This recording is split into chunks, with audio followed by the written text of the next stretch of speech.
എന്നും ഹെഡ്ഫോൺ ഉപയോഗിക്കുന്നവരാണോ നിങ്ങൾ? എങ്കിൽ അപകടം പതിയിരിക്കുന്നു. തിരക്കേറിയ ഈ ലോകത്ത് മനുഷ്യർ പലപ്പോഴും തങ്ങളുടെ മൊബൈൽ ഫോണിലൂടെയാണ് ലോകവുമായി കണക്ട് ചെയ്യുന്നത്. സമൂഹ മാധ്യമങ്ങളിൽ സജീവമാകാനും സംഗീതം ആസ്വദിക്കാനും മറ്റെന്തിനും ഫോൺ ഉപയോഗിക്കുമ്പോൾ പലർക്കും ഒഴിച്ചുകൂടാൻ കഴിയാത്തതാണ് അവരുടെ ഹെഡ്ഫോണുകളോ ഇയർബഡ്സോ തുടങ്ങിയവ. ഫോണുമായി തങ്ങളെ ബന്ധിപ്പിക്കുന്ന ഇവ കൂടുതൽ കൃത്യതയോടെ ശബ്ദങ്ങൾ ശ്രവിക്കാനും ആശയവിനിമയം നടത്താനും സഹായിക്കാറുണ്ട്. എന്നാൽ ലോകത്തെ 1 ബില്യൺ ആളുകൾക്ക് കേൾവിശക്തി നഷ്ടമാകാൻ സാധ്യതയുണ്ടെന്ന് BMJ ഗ്ലോബൽ ഹെൽത്ത് ജേണലിൽ പുറത്തുവന്ന റിപ്പോർട്ട് പറയുന്നു. ഈ പഠനം വലിയ ആശങ്കകൾക്കാണ് വഴിവെച്ചിരിക്കുന്നത്. കാരണം ഗെയിം കളിക്കാനും പാട്ട് കേൾക്കാനും ഇവ ഉപയോഗിക്കുമ്പോൾ പലരും ശബ്ദ തീവ്രത അതിന്റെ പരമാവധി വെച്ചിട്ടാണ് കേൾക്കുന്നത്.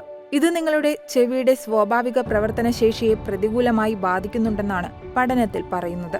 ജേണലിൽ പുറത്തുവന്ന റിപ്പോർട്ട് പ്രകാരം 12 വയസ്സ് മുതൽ 34 വയസ്സ് വരെയുള്ള വിഭാഗത്തിലെ 24% പേരും അപകടകരമായ തീവ്രതയിലാണ് ഹെഡ്ഫോൺ ഉപയോഗിക്കുന്നതെന്നും റിപ്പോർട്ട് ചൂണ്ടിക്കാട്ടുന്നു. അതാത് രാജ്യത്തെ സർക്കാരുകളോട് അടിയന്തരമായി പ്രശ്നത്തിൽ ഇടപെടണമെന്നും സേഫ് ലിസണിംഗ് പോളിസി വിഭാവനം ചെയ്യണമെന്നും പഠന റിപ്പോർട്ട് സൂചിപ്പിക്കുന്നുണ്ട്. ഇതിനോടകം തന്നെ 430 മില്യണിലേറെ ആളുകളാണ് ലോകത്ത് മുഴുവനായി കേൾവിക്കുറവിന്റെ ബുദ്ധിമുട്ടുകൾ അനുഭവിക്കുന്നത്.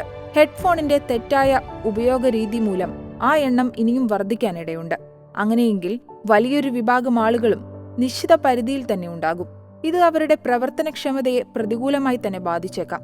അമിത സ്മാർട്ട് ഫോൺ ഉപയോഗം, ഹെഡ്ഫോൺ, ഇയർബഡ്സ് എന്നിവയുടെ ഉപയോഗം മൂലം യുവാക്കൾക്കാണ് കേൾവിക്കുറവിന്റെ ഭീഷണി കൂടുതലായി ഉണ്ടാവുന്നതെന്നുമാണ് പഠനം പറയുന്നത്.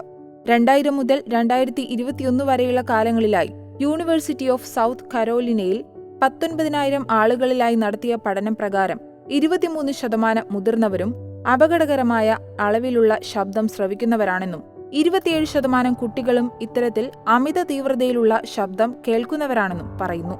ഈ കണക്കുകളിലെല്ലാം തന്നെ ശബ്ദ തീവ്രത സുരക്ഷിതമാക്കേണ്ട അനിവാര്യതയ്ക്കാണ് ഊന്നൽ നൽകുന്നത്. കുട്ടികളും മുതിർന്നവരുമെന്ന തരംതിരിവില്ലാതെ ഹെഡ്ഫോൺ ഉപഭോക്താക്കളുള്ള സമയമായതിനാൽ തന്നെ ശ്രദ്ധിച്ചില്ലെങ്കിൽ വലിയ അപകടകരമായ ആരോഗ്യസ്ഥിതിയിലേക്കാണ് ലോകം ഒന്നായി നടന്നു ചെല്ലുന്നത്. വിദ്യാർത്ഥികളും തൊഴിൽ ചെയ്യുന്നവരും എല്ലാം ഇതിൽ ഉൾപ്പെടുന്നുണ്ട്. അതിനാൽ ദിനംപ്രതി നടക്കേണ്ട പല പ്രവർത്തനങ്ങളിലും കേൾവിക്കുറവ് വലിയ തടസ്സങ്ങൾ സൃഷ്ടിക്കുമെന്നത് മാറ്റി നിർത്താനാവാത്ത യാഥാർത്ഥ്യമാണ്.